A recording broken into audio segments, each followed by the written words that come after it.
Quinn, we're going to do both of our separate fun segments first here. Yeah. And you know I got that coach quote of the week. Hit the intro. On to Cincinnati. Never say never. On to Cincinnati. But never.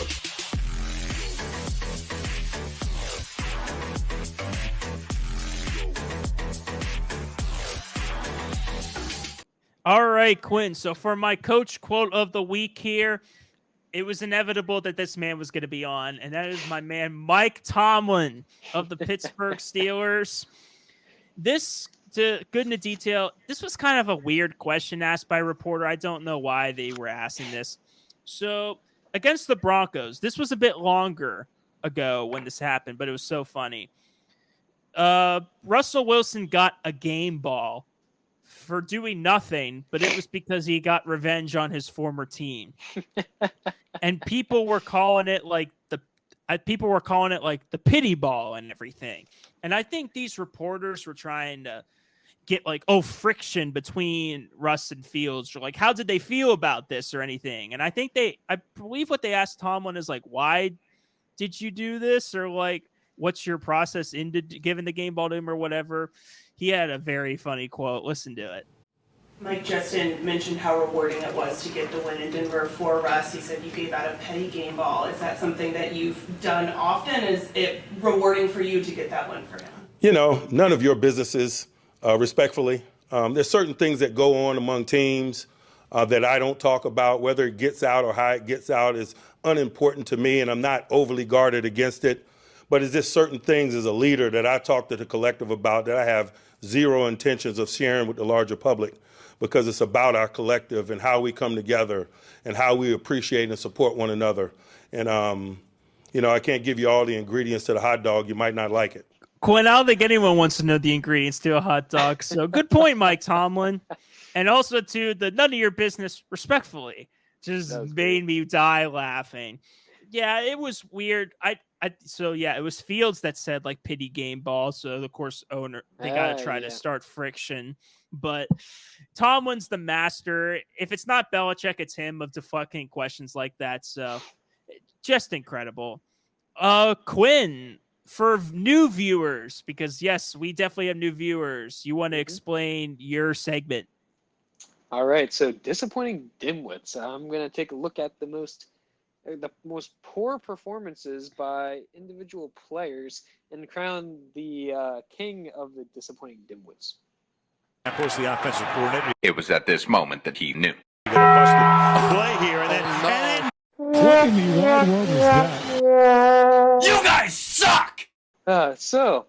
This week I'll say no standouts, no Josh Allen's supposed to do great and he just fell flat on his face, but more expected. But we're gonna go through a few categories.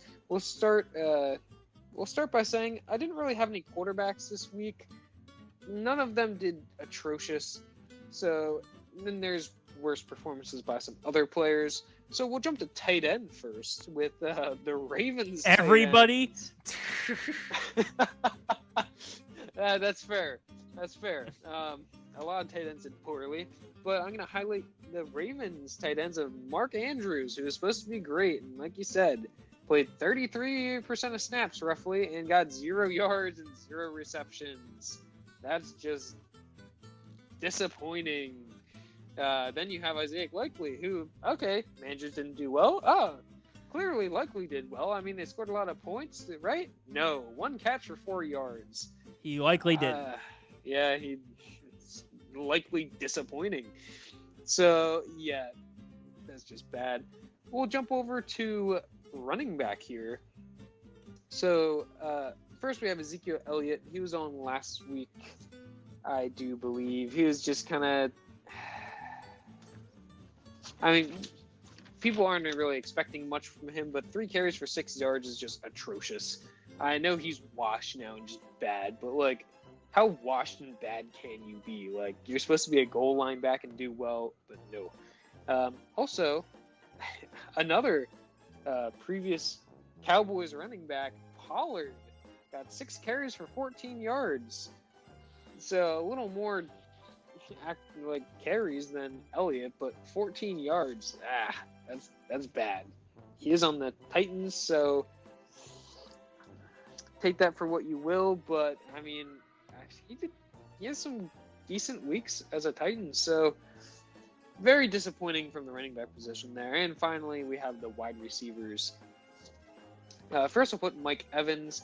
Wasn't as big of a surprise, I'd say. I mean, obviously, no one expected the Bucs to lose like this, but I mean, we've been seeing Godwin do really well, so seeing Evans get only 2 receptions for 17 yards is definitely surprising and disappointing, but I feel like not overly surprising considering it is the Buccaneers, it is Baker Mayfield playing, and Godwin has been doing well in stealing receptions. And then we have Shaheed on the Saints. 0 yards for 0 receptions. A touchdown pass broken up by Quinn Mitchell, the Eagles' first-round draft pick. Yeah, I mean, it's just bad. I mean, the Eagles' defense, we talked about it before, shut down the Saints and their high-flying offense. But so this week, I'd say it was a little more difficult to choose a despicable dimwit, because it's either we didn't expect them to do that well, like the other weeks, like Andrews, and then some players are just. It's not like Shaheed is like Tyreek Hill, where we're like, oh wow, he's going to do really well, which Tyreek Hill is kind of an honorable mention with only 40 yards this week, but considering quarterback situation, we're not surprised.